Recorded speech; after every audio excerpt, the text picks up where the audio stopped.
Hello everyone. In this video, I want to talk about how you can choose the community of people that you want to be around. I think anyone watching this can agree that people have a huge influence on us. And I know what it's like to build in isolation, but this is a huge disadvantage because you're not leveraging the power that people can have in order to influence our mindset and the work that we do. It raises your baseline of what is normal. And so in this video, I will talk about the exact practical steps that you can take to locate that community that will help you raise your baseline. So let's get into the video, and I hope you guys enjoy. And I also host a community if you guys are interested. As you will see, the community needs to be authentic to you, so there's no pressure to join mine. But if you are interested, the link is in the description below. So you guys are probably familiar with this platform called School. On School, you can host a community. And with a community, you can build relationships, you can learn a skill, or if you're hosting the community, you can monetize your business.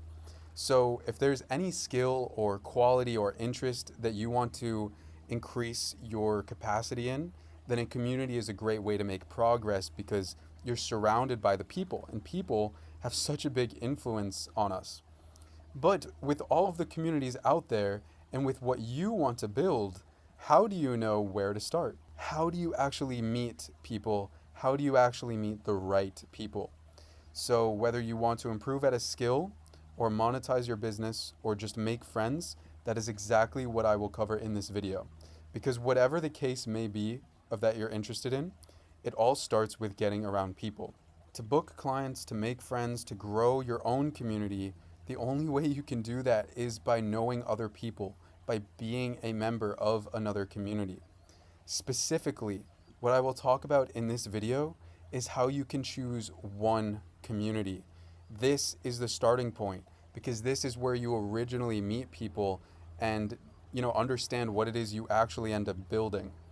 Through this community you choose, you develop friendships, you acquire your own tribe of people, and either elevate or downgrade your own personal development. Obviously, the people you surround yourself with have an undeniable effect on your mindset and who you become and what you end up creating, and that can either be for the better or you can use it to your advantage. So in this video, I will cover exactly what you need to know and do in order to leverage the power of community so that you can successfully build your own programs, your own products, and your own YouTube content. So if community is so important, when you choose this one community that you want to be a part of, there are three things you need to look for.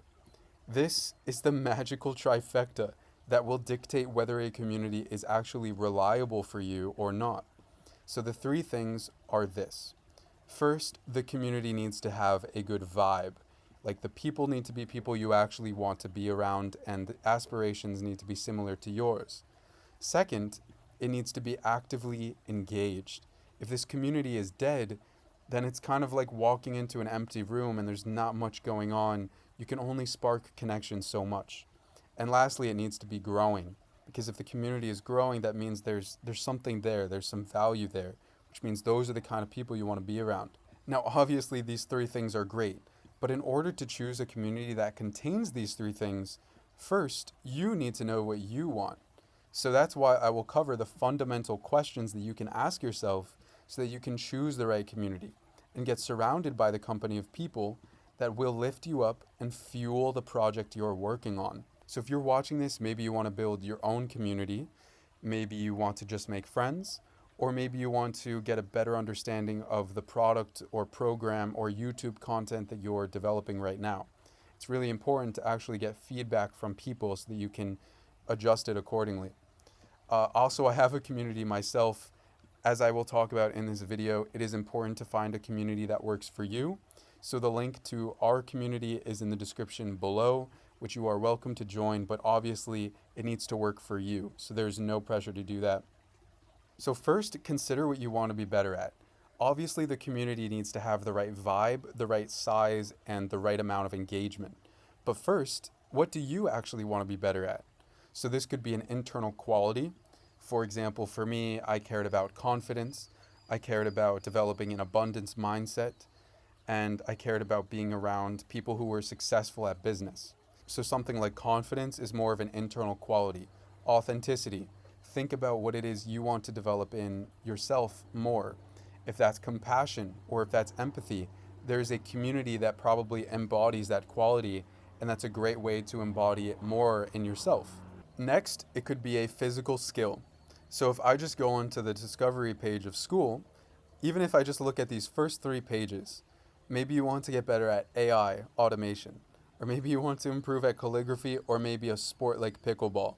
That is a physical skill, and you can improve at it by being in that community. You know, we can check out technology and see, like, oh, I can get better at faceless YouTube videos, for example. All these communities can help you with that specific skill that you might want to develop. Could even be a musical instrument or a language. And then the last option is it could just be an interest that you have. So for example, if I just search bread on school, then there's literally an academy about bread.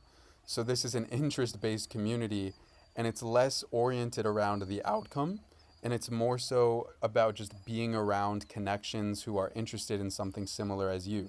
I could also search up something like photography and probably find a group of people who are interested in this similar hobby. The hobbies page has a bunch of other examples, but that's the idea, is that you can just gather around people and make connections. And that's all it is. It's interest based. And then the second point I have is to find a leader you admire. So the leader is really who attracts the right community members. So if there's a YouTuber you like, for example, like I liked Andrew Kirby. So this was a YouTuber that I liked, and I saw that he had a community. It was always very interesting to me because I knew that if I liked him, I would want to be in that sort of environment. The community host is really the seed level of the overall environment and culture and types of members that are actually there. I think YouTube can be a good place to find a leader because longer content is more about nurturing relationships. And of course, there are good Instagram creators who I know host communities, and that works great. But in terms of having closer relationships, that happens when there's more watch time. And YouTube has higher watch time in the long form content. Okay, and then lastly, subtract. So there are so many communities. If I go on school, you can see that there's plenty of groups to choose from. And in this video, I'm advocating for choosing one community. If you spread yourself across dozens of different communities, then you don't really become that visible to a consistent crowd. And that makes it really hard to develop familiarity and credibility. So if you choose one community, you can have much more depth and get closer to the admins and be more familiar to the members of that community. If you join a bunch of small communities, this is obviously a great way to build personal relationships, but the problem is that these small communities really want to grow. And a big community isn't too stressed out about the growth, which makes it a little bit easier to focus on the actual connection, and you don't sign up for as much responsibility. In a small community, you have more responsibility to be active because they kind of rely on you as a member a little bit more. I would also recommend having less information overall. So whether you're following a course or you're consuming YouTube content, stick with one source. I also learned this from Andrew Kirby, because if you're going throughout a bunch of different sources, it's very overwhelming, and you really only need one body of knowledge. It's not the vehicle that matters, it's the person who's driving the vehicle. And that means sticking with it, because all of these bodies of knowledge can actually work, but people give up and they go to a different one and they blame the vehicle. When you have less information, it helps you to just stick with something and let it work. Lastly, less platforms. There's Facebook, there's Instagram, there's LinkedIn, there's all these platforms. You only need to focus on one community in one platform, and throughout that, have one body of knowledge that you follow. You can have much more depth and results if you just stick to one platform. So simplify. Choose one platform like school or YouTube or Instagram, and then choose one community on that platform. I recommend school because school is oriented around community to have these connection conversations, and stick with one source. If you want to do Facebook ads to grow your YouTube or to grow your school community or to grow your software, great. If you want to do consumer marketing, great. If you want to do manual outreach, great. But stick with one body of knowledge. If you are doing 5 different marketing strategies at once, then it's nearly impossible to make progress. Of course, you can entertain that as you progress, but that's a later thing to try and tackle when you have a team. So I hope you guys enjoyed this video and understand the basic process that I'm outlining here. Simplify and choose one community that has a good vibe, a good size, and a good level of activity so that you can be surrounded by the people that will help you grow, so that you can make friends. And this can lead to clients, it can lead to mentors, it can lead to friends. So I hope that this makes sense. And if you guys want more videos like this, just let me know. Thank you for watching. Peace out.